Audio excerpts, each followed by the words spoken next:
$100, aka slash £100 for GTA 6 is a bridge too far, even for RockStar, says analyst.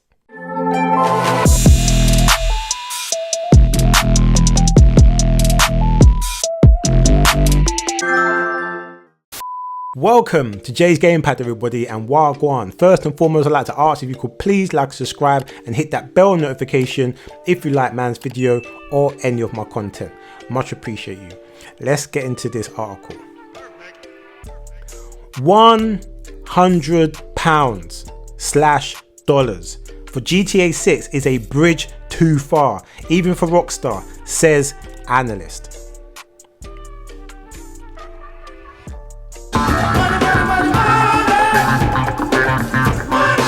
£100, you know, $100. Boy, I don't know, man. I don't know. But let's get into the knee deep of this article and let's see what. GTA 6 is going to be a cultural phenomenon and could bear a £100/$100 price point, but players' backlash would be significant, which could be a short-term game at a long-term cost. Maximizing day one premium revenues and giving mass consumers sticker shock is not the play here, especially in today's economy. Many gamers will play through GTA 6 single player.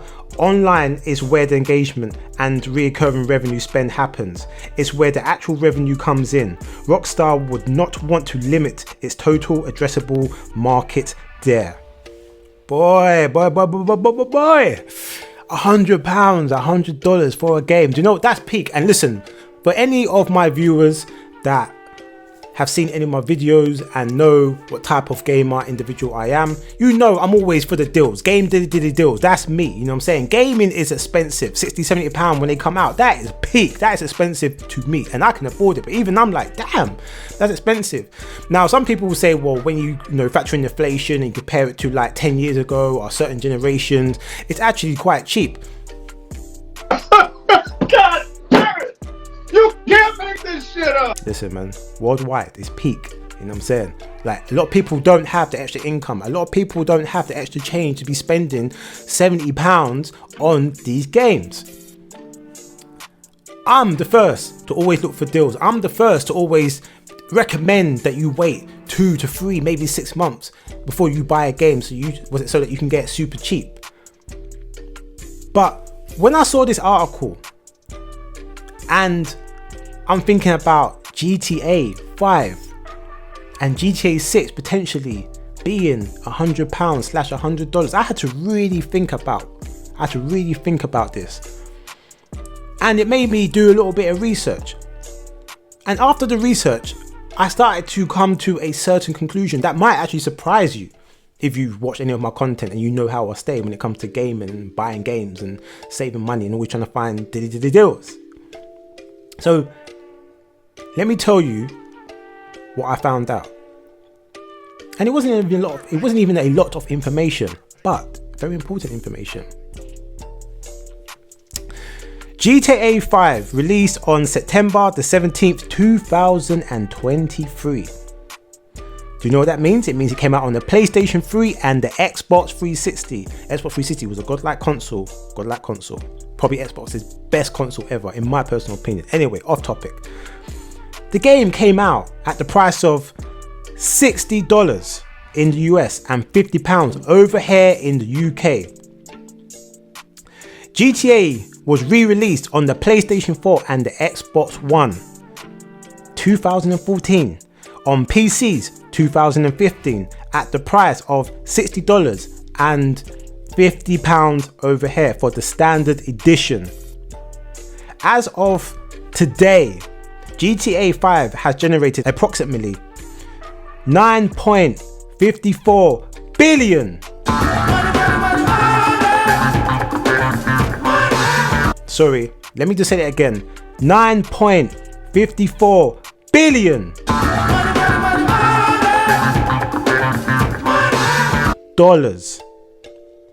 in accumulation in revenue since its release back in September 2013.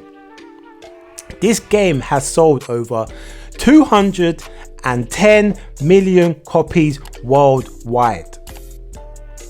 Let that sink in, which made me wonder, is this game in the top 5 of all-time best-selling games? And you know what? It actually is. GTA 5 is the second best-selling game of all time, coming second to, can you guess? Minecraft. Minecraft sold 300 million copies across multiple platforms worldwide. So let's sit and let these figures breathe for a second. So let's go back to the original question. Is £100 slash $100 for GTA 6 worth it or not? Now, some people will say a game is only worth how good the game is, the content that's in the game, replayability, the quality of storytelling, of characters, of world building, graphics, sound, music, voice acting. And that would be a fair opinion to have. A very fair opinion, because I actually agree with that. But what these numbers has clearly showed us is that RockStar has credit, mad credit in the bank. And the reason why I will say they got mad credit in the bank is because even when we think about Red Dead Redemption 2, that game might not have sold as much as RockStar wanted to, but the quality of storytelling in that game, the quality of characters and plots and graphics and world building in that game is phenomenal. It's phenomenal. So I've been told. So I'm not gonna sit here and act like I played it. I'm not gonna cap, but I've got close friends, work colleagues that swears down by this game. So much so, right now, to this day, as recording of this video, they're replaying the game. They're actually replaying the game because the game is that good. So RockStar have showed you an example in terms of storytelling, all the things I've listed off, graphics, gameplay, everything. And we have the GTA 5 numbers, the history, the resume, the credit in the bank. I would say they've got a lot of credit in the bank with the beautiful large number of $9.54 billion. Dollars is a lot of money and a lot of credit in the bank, in my personal opinion. Now look, I've never really been a big fan of GTA. I just haven't. But even I knew that GTA sold crazy numbers. Crazy numbers. I remember when GTA 5 came out and it had been out maybe like a few years or something like that. And like there was a lot of developers that were trying to make games like that because they wanted that type of money. But GTA and RockStar, they just had the sauce, that special formula, the special ingredient, the special recipe. And GTA was the special sauce.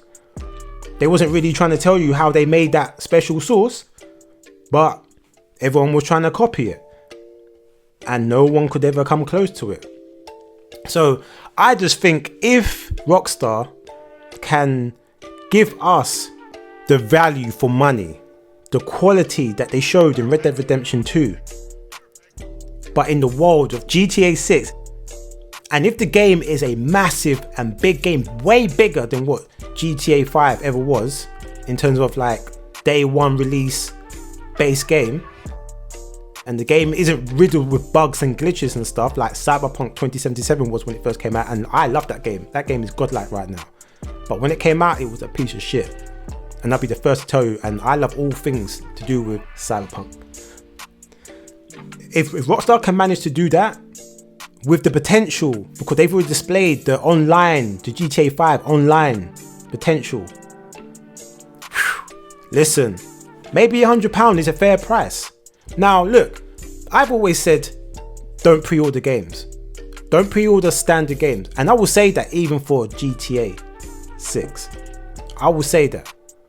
I only believe in pre-ordering collector's edition. God knows how much the collector's edition is going to be for this game, if they even release a collector's edition for this game. Because if they're thinking about, or there's a strong potential of them charging £100, $100 for GTA 6, what, 200, 250, maybe £300 for a collector's edition, depending on what they want to put in the whole collection, what they want to give us. God knows. But if they can produce and give us good quality when it comes to this game, then do you know what? Maybe £100 might be a fair price. It might be a fair price. But like I said, I would not pre-order any standard base game. That's just the rules that I go by, and I would like to hope that you would go by that as well, unless it's collector's edition and you're really invested. But if you're buying a standard game, don't pre-order. Wait until the game comes out. If the game is still £100 like a few months after that, and the game is meant to be the best thing since brown bread and chocolate spread, then you go and buy it. I know there's a lot of content creators are going to buy it day one because they want to do content and, you know, be the first to talk about it and make money. And it makes sense, I get it. But if you're a everyday gamer, £100 is a lot of money. And the reason why I'm saying this is because I'm not blind to the fact that, like, worldwide, yeah, it's hard times. I'm talking about the everyday gamer, the everyday consumer, the casual gamer, you know what I'm saying? Like that might not have the extra resources or income to spend £100 on a game like this. But if you're willing to wait and make sure that, like, what you could be potentially spending £100 on would actually be worth it, then I would recommend doing that. I'm not even saying don't even spend £100 on this game. If in your mind, in your brain, that you can justify spending £100 on GTA 6, do it. I wouldn't recommend pre-ordering it, but I would recommend you buying it if the game is good. If it's the best thing, like I said, brown bread and chocolate spread. So when I look at, like, the numbers and the history and the resume and the credit built up in the bank, and I look at Red Dead Redemption 2 and everything that I'm seeing in terms of, like, the GTA trailer, like GTA 6 trailers and stuff like that, I just think to myself, we are in a time when if any developer has mad credit in the bank or the bravery to even think that they could charge £100, it would be Rockstar. Now, I will caveat this with saying to the other developers around the world that develop games, you ain't Rockstar, and you didn't make a godlike generational, multi-platform, cross-generation game like GTA 5. So don't think that you can go and start charging $80, $90, $100 / pounds for your games. No.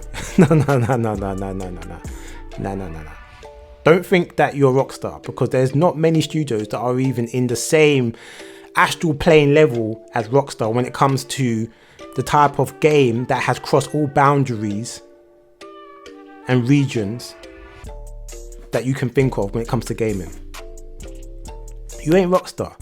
And I'm a bit concerned that some developers are going to think that it's justified to be charging £80, £90, £100 for their game.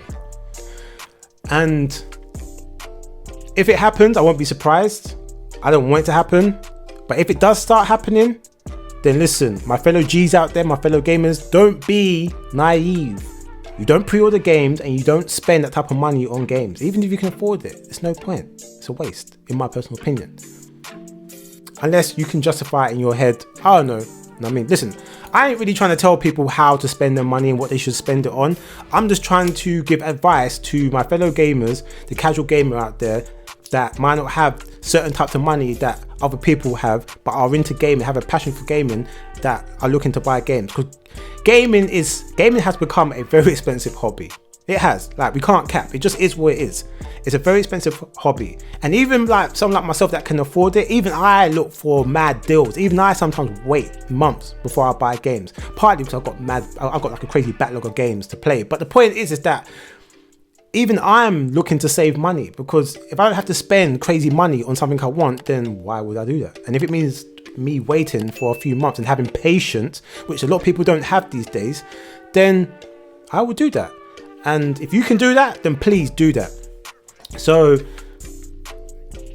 I just wanted to just basically like give my thoughts and opinions on this. I can understand why RockStar might want to charge, or might end up probably charging $100, £100 for their game. It makes a lot of sense. Like I said, they got credit in the bank. Do I 100% agree with it? No, not really. But can I, and do I understand it? Yes, I actually do. And do I think that if they do, they can pull it off and people will actually go and buy their games? Yes, a lot of people will probably go buy their game. And at some point, they probably will reduce the game to $70, £50 or whatever. But the point is that they will do it. And with the online feature of, you know, GTA 6, the potential of that, we've seen what they've been doing with GTA 5, the online for that. It's magical. They've been making crazy peas.